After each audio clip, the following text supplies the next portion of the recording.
नव भारत टाइम्स में आई सहारा इंडिया की बड़ी अपडेट प्रयागराज की है। सहारा इंडिया में फंसा पैसा तो बेचनी पड़ी करोड़ों की संपत्ति, अब फुटपाथ पर दुकान लगाकर करते हैं जीवन यापन।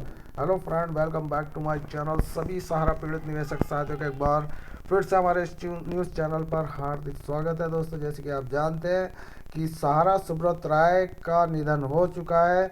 सहारा इंडिया मुखिया सुब्रत राय पांच तत्व में विलित हो गए हैं। सहारा में डूबने के साथ साथ उन लोगों की उम्मीदें भी स्थिर हो रही हैं जिन्होंने सहारा में करोड़ों रुपए जमा कराए थे। बहुत से सहारा एजेंटों ने अपनी संपत्ति, दुकानें, जमीन बेचकर पैसा वापस किया। हालांकि कई लोगों का पैसा अभी भी फंसा हुआ है। अमर कुमार जैन एक बड़े कलेक्शन एजेंट के रूप में अब एक छोटी सी दुकान पर रोजगार कर रहे हैं। ये उम्मीद करते हैं कि सरकार उनकी मदद करेगी।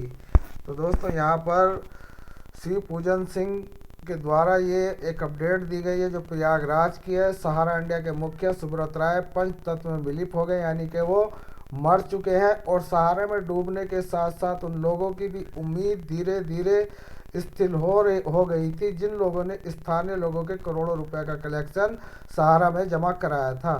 सहारा इंडिया में निवेश की ही नहीं, कलेक्शन एजेंटों के रूप में काम कर रहे हजारों स्थानीय लोगों की भी फजीयत हुई है। बहुत से कलेक्शन एजेंटों को अपनी संपत्ति, दुकान, जमीन बेचकर पैसा रिटर्न कर अपनी जान बचानी पड़ी है, क्योंकि एजेंटों के माध्यम से पैसा जमा कराने वाले लोग सीधे तौर पर एजेंट का गिरबान ही कसते थे।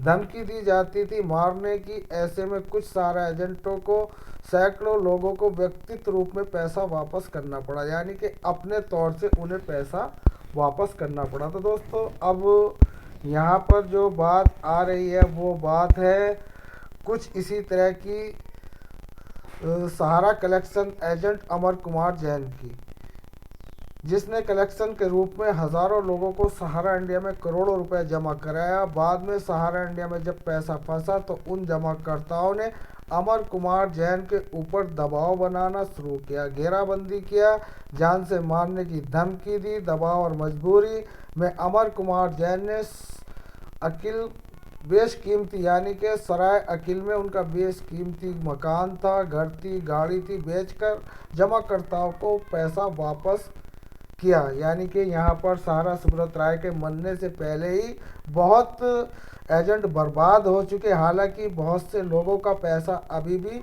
नहीं दिए पाए, यानी कि इतना सब कुछ बेचने के बाद भी वो बहुत से निवेशकों का पैसा अभी भी नहीं दे पाए।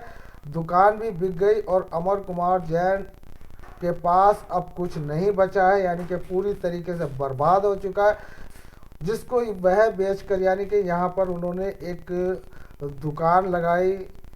और वो दुकान कहाँ लगाई दोस्तों ये भी बताएंगे, लेकिन आपको बता दें, यानी कि घर मकान बेचकर लोगों का पैसा वापस किया। और सभी शान और शौकत से रहने वाले अमर कुमार, यानी कि कभी शान शौकत से रहने वाले अमर कुमार जैन अब जीवन यापन के लिए प्रीत नगर में फुटपाथ पर फोल्डिंग बिछाकर रोजमर्रा के उपयोग होने वाले छोटे छोटे सामानों की दुकान लगाते हैं। बामुश्किल 200 रुपये कमाते हैं।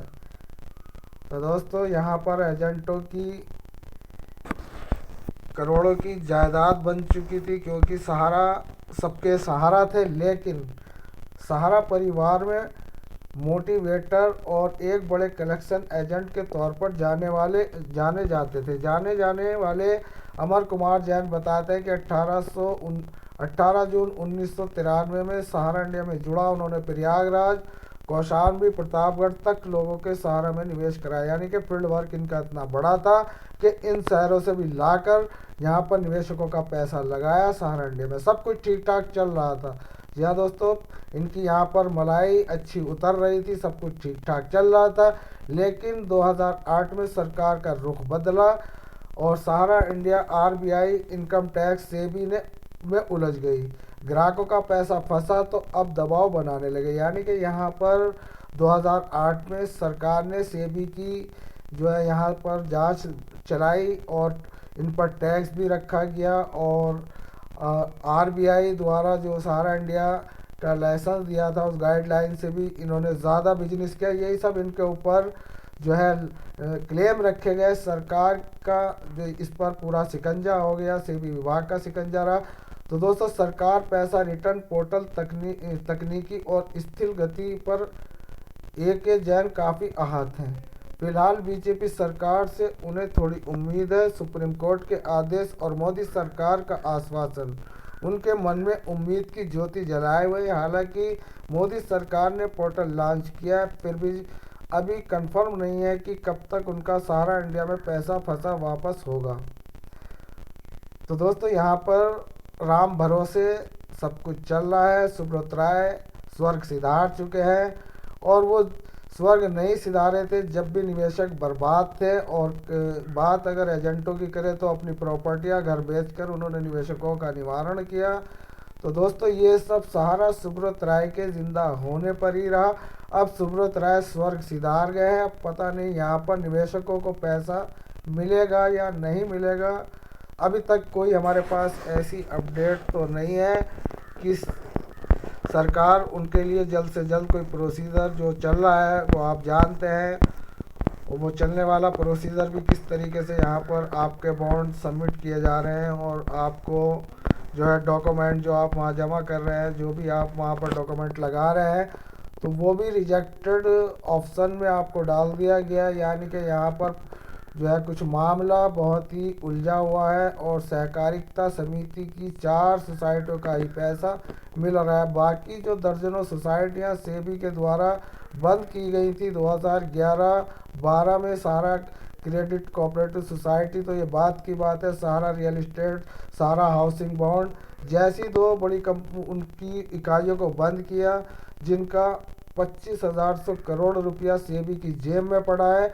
और बात करते हैं दोस्तों यहाँ पर क्रेडिट कोऑपरेटिव सोसाइटी के निवेशकों की, तो उनका यहाँ पर 83,000 करोड़ रुपया फंसा है। तो अब देखना यह है कि इतनी बड़ी रकम जो यहाँ पर सेबी और सहारा और सुप्रीम कोर्ट के बीच में फंसी हुई है, वो पीड़ित निवेशकों की है, और उन निवेशकों की है जिन्होंने अपना यहाँ पर तन मन धन का जो जितना भी खून पसीने का पैसा था सब इसमें लगाया हुआ है। अब ऐसे में उनकी जो जीवन व्यापन है वो होना कठिन हो चुका है, और एक कठिन परिस्थितियों में यहाँ पर निवेशक और एजेंट गुजर रहे हैं। तो दोस्तों, ये थी सहारा से जुड़ी आज की ताज़ा अपडेट। ऐसी अपडेट पाने के लिए हमारे चैनल को सब्सक्राइब करें। धन्यवाद। जय हिंद।